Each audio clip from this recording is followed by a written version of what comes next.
Olá, a paz do nosso Senhor e Salvador Jesus Cristo. Seja bem-vindo aí ao nosso canal. Aqui quem vos fala é o pastor Michael Knight, da cidade de Goianésia. E eu preparei aqui um estudo maravilhoso sobre a unicidade de Deus. Para você que está chegando agora, que ainda não sabe o que é unicidade, mas deseja conhecer mais sobre o assunto, esse material é para você, para edificar a sua fé, para te orientar. E para você também que já está há mais tempo aí na unicidade, também acredito que esse material vai servir bastante. Estaremos aqui aprofundando o assunto, né? Vai ter a parte 1, parte 2, parte 3. E enquanto o Senhor estiver dando graça aqui, a gente vai estar colocando conteúdos sobre esse maravilhoso assunto. Espero que esse material foi preparado com carinho, venha edificar a sua fé. Amém? Bora pro vídeo!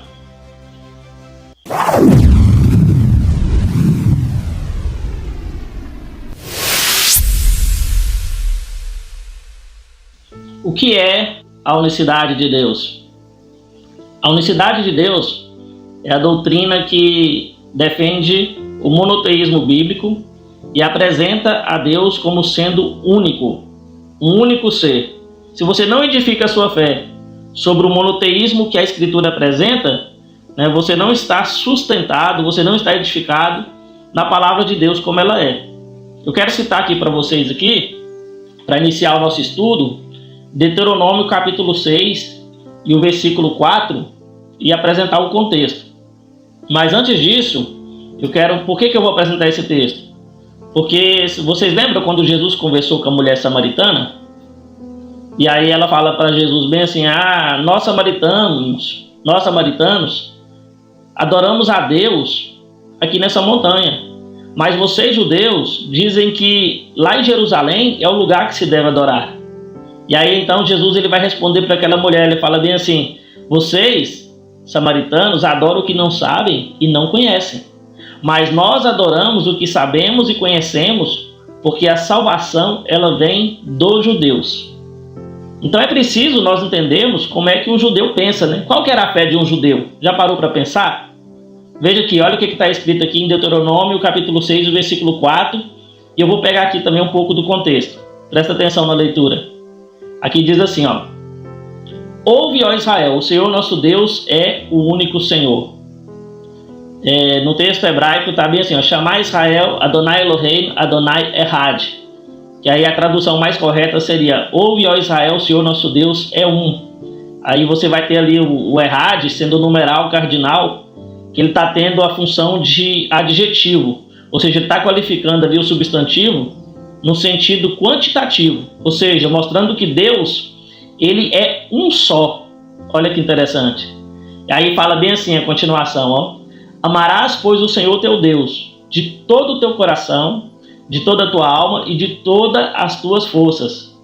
E estas palavras que hoje eu te ordeno estarão no teu coração, e as ensinarás aos teus filhos, e delas falarás, assentado em tua casa, andando pelo caminho, deitando-te e levantando-te, e também as atarás por sinal na tua mão, e te serão por frontais entre os olhos. E as escreverás nos umbrais da tua casa e nas tuas portas.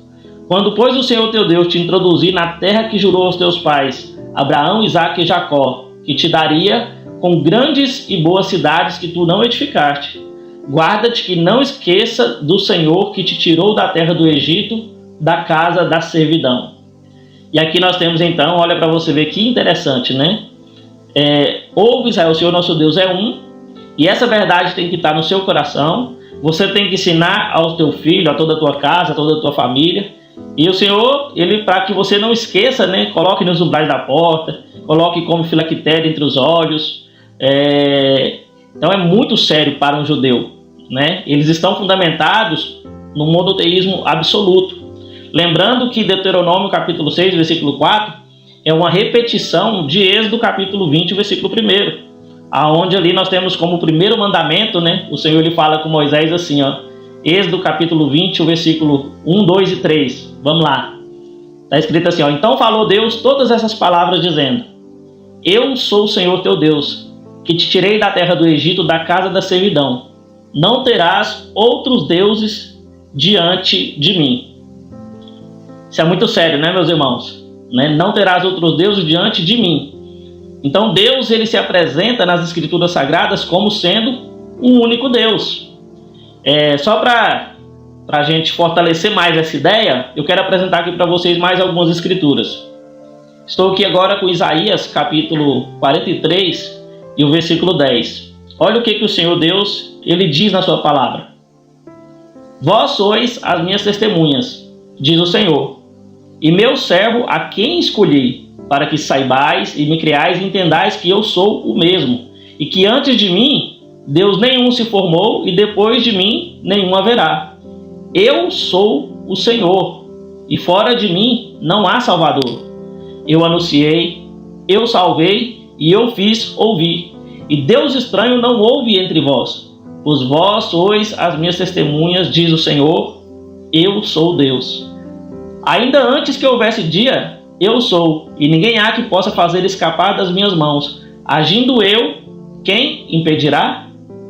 Então veja a linguagem, A linguagem, que Deus, ele enfatiza a ideia que antes dele Deus nenhum se formou, e depois dele Deus nenhum haverá. E aqui, não há Deus senão eu, não há outra rocha que eu conheça, não há outro Salvador. Isaías também 44, mais um pouco de escritura aqui, Isaías 44, versículo 6, só para a gente fundamentar a ideia, Olha aqui. Assim diz o Senhor, o Rei de Israel, seu Redentor, o Senhor dos Exércitos. Eu sou o primeiro e eu sou o último, e fora de mim não há Deus. E aqui nós poderíamos conectar essa passagem com o Apocalipse, onde o próprio Senhor Jesus ele se apresenta com essa mesma expressão, Eu sou o primeiro e eu sou o último, e fora de mim não há Deus. É uma realidade que a unicidade de Deus ela apresenta, meus irmãos. Não há Deus fora de Cristo. Em Jesus habita corporalmente toda a plenitude da divindade, porque Jesus Cristo ele é o próprio Deus que estava ali manifestado em carne. A gente vai falar mais sobre isso aqui mais na frente. Mas continuando aqui, versículo 7 de Isaías 44. E quem proclamará como eu, e anunciará isto, e porá em ordem perante mim, desde que ordenei um povo eterno, e anunciei-lhes as coisas vindouras, e as que ainda hão de vir? Não vos assombreis, nem temais, porventura desde então não vos fiz ouvir, e não vos anunciei, porque vós sois as minhas testemunhas.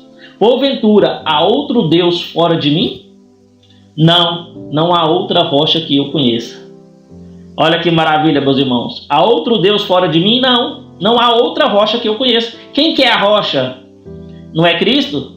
O apóstolo Pedro, ele não deixou bem claro que Cristo ele era a rocha, ele era a pedra que os edificadores rejeitaram, e aqueles que tropeçarem nessa rocha, nessa pedra, aqueles que se escandalizarem, em Jesus Cristo, eles serão despedaçados. Quem tropeçar nessa rocha, meu irmão, será esmiuçado. Olha que interessante, isso é muito forte.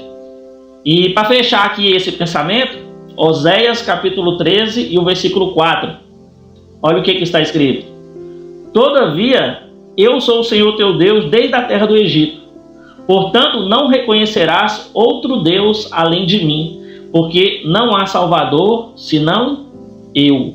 Olha que maravilha. O próprio Deus Yahvé, ele deixa bem claro, Eu sou o Senhor teu Deus desde a terra do Egito. Ou seja, ele é o Deus lá do Velho Testamento que se manifestou para Moisés, que se manifestou para o povo de Israel. E ele fala bem assim, portanto, não reconhecerás outro Deus além de mim, porque não há Salvador senão eu. Quem que é o Salvador, meus irmãos? É Cristo. Lá em Isaías, nós temos Isaías 40, versículo 3, é um versículo maravilhoso que fala bem assim, vós do que clama no deserto, preparai o caminho de Yahvé, endireitai no ermo uma vereda para o nosso Deus. Se você for lá para Mateus capítulo 3 e o versículo 3, a voz do que clama no deserto é quem? É João Batista. E ele preparou o caminho de Yahvé. Ele preparou o caminho do próprio Deus. Quem era esse? Era o Senhor Jesus Cristo. Jesus Cristo, ele era o próprio Deus que estava ali manifestado em carne. Conforme está lá em João capítulo 1, versículo 10. Ele estava no mundo, o mundo foi feito por ele, mas o mundo não o conheceu. Ele veio para aqueles que eram seus, mas os seus não o receberam. Mas todos aqueles que o receberem, ele dá-lhes poder, ele vai dar poder de serem feitos filhos de Deus àqueles que crerem no seu nome. Então o primeiro passo aqui, eu acredito que já foi dado, já ficou bem fundamentado, que Deus é único, né? Antes dele Deus nenhum se formou, depois dele Deus nenhum haverá, não há outro Deus, não há outra rocha que nós venhamos a conhecer, não há outro Salvador senão Yahvé. Agora, uma realidade que a unicidade de Deus ela apresenta, meus irmãos, é que esse Deus que é único, ele se manifestou em carne. O apóstolo Paulo em 1 Timóteo, capítulo 3, o versículo 16, olha o que ele diz, ele fala bem assim, ó: e sem dúvida alguma, grande é o mistério da piedade. Deus se manifestou em carne, foi justificado em espírito, visto pelos anjos, pregado entre os gentios, crido no mundo e recebido em cima na glória. Então, o mistério da piedade, que Paulo falou, grande é esse mistério, é o quê? É o próprio Deus manifestado em carne, né? Lá em Isaías capítulo 43, o versículo 10, olha o que está escrito. Lá está escrito assim: eis que o seu Deus virá com poder, e o seu braço dominará por ele. Eis que o seu galardão está com ele, e o seu salário diante da sua face. Mas o que é interessante é porque essa mesma passagem, ela está aplicada ali no livro de Apocalipse, capítulo 22, o versículo 12. Olha o que diz: eis que cedo venho, e o meu galardão está comigo, para dar a cada um segundo a sua obra. Eu sou o Alfa e o Ômega, o princípio e o fim, o primeiro e o derradeiro. Quem está falando aqui, meus irmãos, é Cristo. Na sua Bíblia aí, se as palavras de Jesus estiverem em vermelho, em evidência, você vai ver que Jesus Cristo é esse próprio Deus que o profeta Isaías, lá no versículo 40, versículo 10, ele profetiza. Ele diz que Deus viria, né? Deus virá com poder, o seu galardão está com ele. E o próprio Jesus, ele diz: eis que cedo venho, o meu galardão está comigo. Por quê? Porque Jesus Cristo, ele é o próprio Deus. Ele é Yahvé.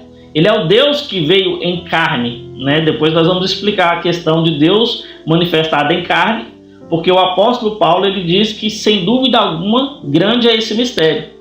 E é esse mistério que o Senhor nos revelou, que a unicidade propõe a ensinar para você que está aqui nesse vídeo, compartilhando, né, e podendo examinar cada palavra que está sendo apresentada.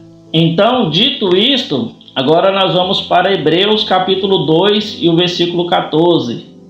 Lá está escrito bem assim, ó: assim como os filhos são participantes de carne e sangue, ele mesmo participou das mesmas coisas para experimentar a morte, e pela morte aniquilar aquele que tinha o poder sobre a morte, a saber, o diabo.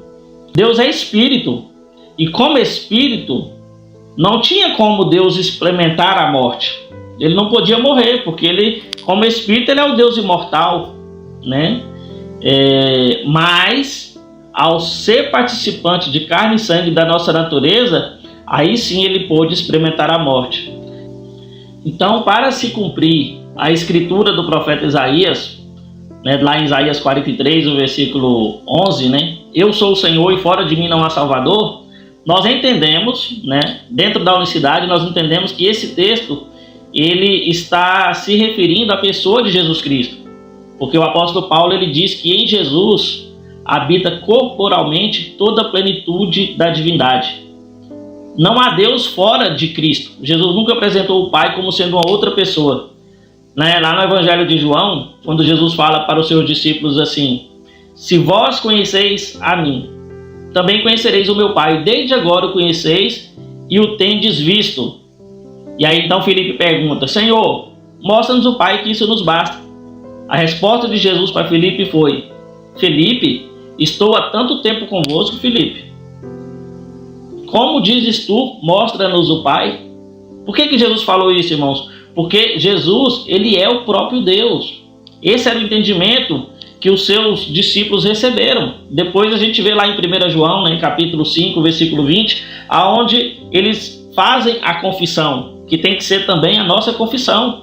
Eles falam bem assim: e sabemos que o Filho de Deus é vindo e nos deu entendimento para conhecermos o verdadeiro. Lembra que Jesus falou: se vós conheceis a mim, também conhecereis o meu Pai. Então ele deu entendimento para eles, para conhecermos o que é verdadeiro. E no que é verdadeiro nós estamos, isto é, em seu Filho Jesus Cristo.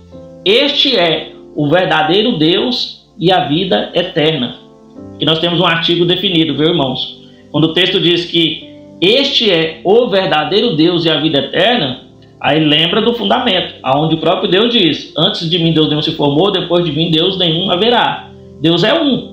Então, se Jesus Cristo ele é o verdadeiro Deus e a vida eterna, então nós entendemos que aquele homem, Jesus, ele não era somente um homem, né? Ele não era também um filho pré-existente, mas ele era o próprio Deus. Ele estava no mundo, né? O mundo foi feito por ele, mas o mundo não o conheceu. Veio para aqueles que eram seus, mas os seus não receberam. Olha que interessante essa escritura aqui. Vamos meditar nesse texto aqui também de Isaías 43, o versículo 12. Olha o que está escrito: eu anunciei, eu salvei e eu fiz ouvir. E Deus estranho não houve entre vós, pois vós sois as minhas testemunhas, diz o Senhor, eu sou Deus. Presta atenção aqui, irmãos. Ó. Eu sou Deus. Eu, o pronome pessoal de uma pessoa. E ele fala, né? Eu anunciei, ou seja, Hebreus capítulo 1, versículo 1. Deus antigamente falou aos pais de várias formas, de muitas maneiras, pelos profetas. Então, ó, eu anunciei, eu profetizei, eu falei que viria, né? Não falou na boca do profeta Isaías, que eu li aqui, Isaías 40, versículo 10. O próprio Deus anunciou: eis que o Senhor Deus virá com poder, o seu galardão está com ele, o seu salário diante da sua face, né? Eu sou o Salvador, fora de mim não há Salvador, não há outra rocha. Então o próprio Deus ele anunciou, ele falou por meio dos profetas: eu anunciei. Aí depois ele diz: eu salvei. Agora, olha, agora é a encarnação. Então o próprio Deus que fala nos profetas, ele mesmo se encarnou para nos salvar. Ó, eu anunciei, profecia, eu salvei, encarnação, o Filho, né, que é o verdadeiro Deus da vida eterna, Deus manifestado em carne. Eu salvei, e olha a terceira parte: eu fiz ouvir, o Espírito Santo. E quando o Espírito Santo viesse, ele abriria o entendimento dos discípulos para que eles compreendessem a Escritura, para que eles pudessem ouvir e receber o entendimento. Então olha para você ver, são ofícios. Eu anunciei, eu salvei e eu fiz ouvir. Pai, Filho e Espírito Santo. O Pai que antigamente falou nos profetas que nos últimos dias estava falando no Filho, estava no Filho, né? Estava ali encarnado no Filho, o Espírito que gerou Jesus no ventre de Davi, ou seja, o próprio Deus que é Espírito, irmãos, ele se tabernacularizou, ele se fez carne, ele tornou-se participante de carne e sangue para experimentar a morte. Quem experimentou a morte por você foi o próprio Deus. Conforme a Escritura que diz, né, que o próprio Deus, né, ele foi traspassado, está lá em Zacarias escrito, né, que Yahvé, ele foi traspassado, e olharão para mim, Yahvé falando, né, e olharão para mim a quem transpassaram. Olha que interessante. Então o próprio Deus manifestou-se em carne, e no corpo da sua carne, ele nos reconciliou consigo mesmo. Ele, conforme ele profetizou que ele é o Redentor, que ele é o Salvador, que não há outro, fora dele não há salvação, né? Isso é muito forte. Eu também gosto aqui, lembrei aqui de uma escritura aqui, que está lá em Isaías 45, versículo 22, onde o próprio Deus Yahvé, ele diz bem assim, ó: olhai para mim e sede salvos todos os termos da terra, porque eu sou Deus e não há outro. Aqui, meus irmãos, é Cristo. Por que olhai para mim? Está falando da cruz, da obra redentora, né? Você lembra quando o Moisés ele estava lá no deserto, o povo reclamou, murmurou do maná, e aí Deus enviou serpentes abrasadoras, e o povo começou a morrer, e eles clamavam por misericórdia. Moisés foi lá interceder por eles, e aí Deus falou para Moisés: levanta uma serpente na arte, uma serpente de bronze. E aconteceu que todo aquele que olhasse para aquela serpente, ele não mais morreria, mas ele vivia. Aquela serpente, meus irmãos, já tipificava o próprio Deus encarnado. No corpo, ele veio sem pecado, mas no corpo a semelhança de pecado. Por isso serpente, né? Simboliza o corpo de pecado. Ele tornou-se participante da nossa natureza. Para o quê? Para experimentar a morte. Para ser o último Adão. Ou seja, no primeiro Adão, todos nós fomos mortos, né? Entramos em condenação. Mas no último Adão, todos nós recebemos vida, recebemos a justificação. E quem que é esse último Adão, meus irmãos? É o próprio Deus manifestado em carne. Conforme ele disse, né? Olhai para mim e sede salvo todos os termos da terra, porque eu sou Deus e não há outro. Para se cumprir a escritura que diz que assim como Moisés levantou a serpente no deserto, convém também que o Filho do Homem seja levantado, para que todo aquele que nele crê, Ó, olhai para mim e sede salvo todos os termos da terra, porque eu sou Deus e não há outro. Para que todo aquele que nele crê seja justificado dos seus pecados. Porque a Escritura continua dizendo: por mim mesmo eu tenho jurado e já saiu da minha boca a palavra de justiça que não tornará atrás, que diante de mim todo joelho se dobrará e toda língua confessará o meu nome. Olha que interessante. Todo joelho vai se dobrar, meus irmãos, no céu, na terra e debaixo da terra. E toda língua vai confessar que Jesus é o Senhor. Conforme nós lemos aqui nas Escrituras, né? Eu sou o Senhor e fora de mim não há Salvador. Porque Jesus Cristo, ele é o verdadeiro Deus e a vida eterna.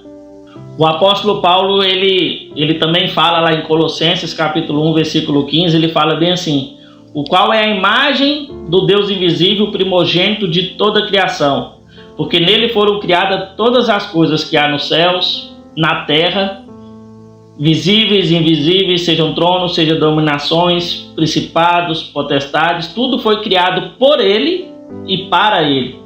Ele é antes de todas as coisas e todas as coisas subsistem por ele. Olha que interessante, né? Lá no versículo 21, né, de Colossenses capítulo 1, Paulo ainda vai dizer: a vós também, que noutro tempo ereis estranhos e inimigos no entendimento pelas vossas obras más, agora contudo vos reconciliou no corpo da sua carne pela morte, para perante ele vos apresentar santos, irrepreensíveis e inculpáveis.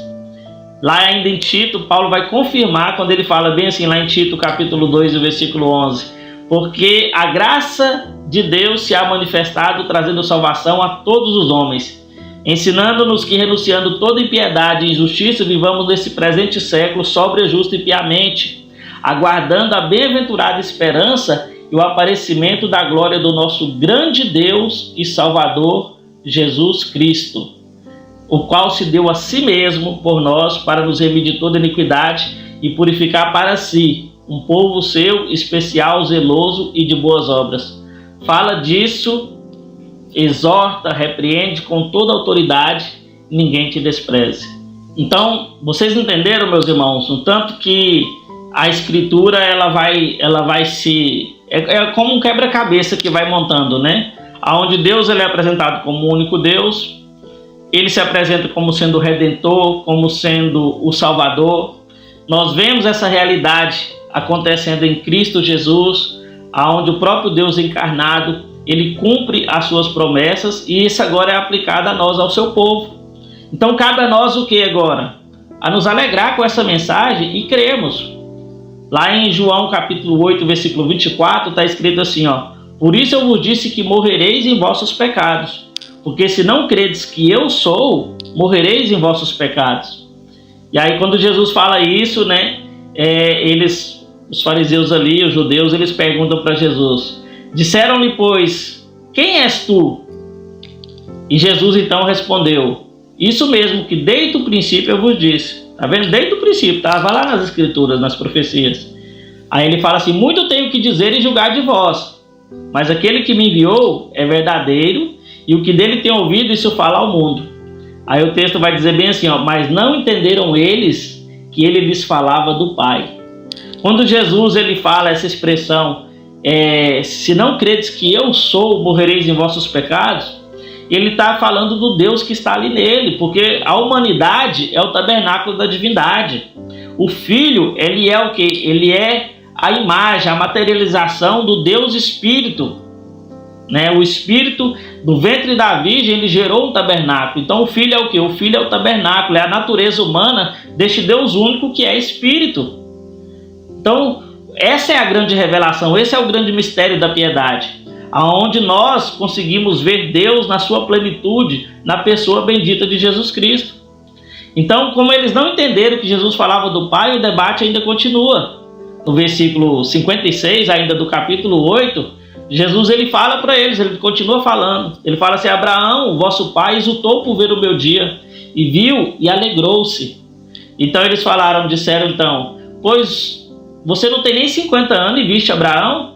Aí Jesus diz: em verdade eu vos digo, antes que Abraão existisse, eu sou. Isso é forte, né, meus irmãos? Porque se eu sou, significa o quê? Eu sou o Senhor, o Deus, o Salvador, o Redentor. Aquele que disse: olhai para mim e sede salvo todos os termos da terra, porque eu sou Deus e não há outro. Também ainda, só para concluir aqui, para a gente fechar esse assunto, que eu acho que já ficou bem fundamentado, se a gente pegar aquela questão que está lá em Marcos, capítulo 12, o versículo 28, nós vemos ali um escriba, que ele pergunta para Jesus, né? Ele chega, ele aproxima-se de Jesus e fala assim: mestre, qual é o principal, o primeiro de todos os mandamentos?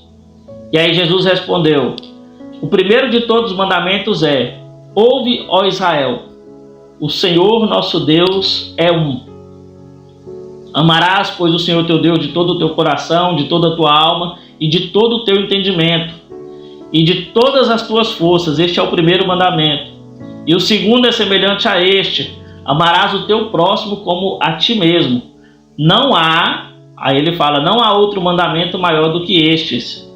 E aí o escriba fala bem assim: muito bem, mestre, com verdade disseste que há um só Deus. Tem uma versão que diz: com verdade disseste que Deus é um só e que não há outro além dele. Olha que interessante. Só porque quando Jesus ele fala isso, aparentemente parece que ele não está falando dele, né? Olha que interessante, né? Porque ele cita o Shema, né? Parece que Deus está sendo ali um ser distinto, né? Que ele não fala assim: adorar a mim de todo o coração, né? Mas olha que interessante, se você pegar Mateus capítulo 10, o versículo 37, olha o que Jesus diz. Jesus fala bem assim: quem ama o pai ou a mãe mais do que a mim, não é digno de mim. Quem ama o filho ou a filha mais do que a mim, não é digno de mim. Quem não tomar a sua cruz e não seguir após mim, não é digno de mim.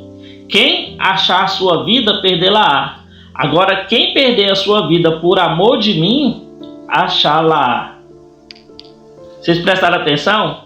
Que nesses textos, nessas falas de Jesus, ele se apresenta como sendo este Deus que você tem que pôr em primeiro lugar, que você tem que amar de todo o coração, com todas as suas forças, com todo o entendimento, que tem que ser a causa primordial da sua vida. É Jesus, meus irmãos. Porque olha, se você amar seu pai, sua mãe, seu filho, sua filha, ou a sua própria vida, né, a sua própria vida, mais do que a ele, você não é digno dele. Por quê? Porque Jesus, ele é o único Deus, o qual nós temos que amar de todo o nosso coração, com toda a nossa força, com todo o nosso entendimento. Aquele que nós temos que amar ele mais do que a nossa própria vida, para nós sermos dignos dele, né? E então é só você conectar esses textos, né? A escritura ela é um quebra-cabeça, né? Ela é um quebra-cabeça que vai se conectando. Então eu queria deixar para vocês aqui essa explicação. A gente apresentou textos, a gente fez aqui algumas conexões, aonde nós mostramos que as escrituras sagradas defendem a ideia de que Deus é único e que esse Deus que é único se manifestou em carne para no corpo da sua carne ele efetuar uma redenção e cumprir as suas promessas, né? As suas promessas aonde ele disse que ele era o Salvador, que ele era o Redentor e que não havia outro Deus, né? Antes dele Deus nenhum se formou, depois dele Deus nenhum haverá. Então esse é o primeiro estudo, a parte 1 desse ensino, né? A gente vai continuar depois com outros vídeos. Fique atento aí, vai nos seguindo, nos acompanhando até o próximo vídeo, né? Até a parte 2 desse maravilhoso estudo. Então você entendeu a importância de crer, né, de estar fundamentado na fé monoteísta, de crer que esse Deus ele é manifesto na sua plenitude na pessoa de Jesus Cristo, e a importância de você crer que Jesus Cristo ele é o verdadeiro Deus e a vida eterna, né? E sabemos que o Filho de Deus é vindo e nos deu entendimento para conhecermos o verdadeiro, e no que é verdadeiro nós estamos em seu Filho Jesus Cristo. Este é o verdadeiro Deus e a vida eterna. Até o próximo vídeo, pessoal. Até mais. Shalom. A paz do Senhor Jesus.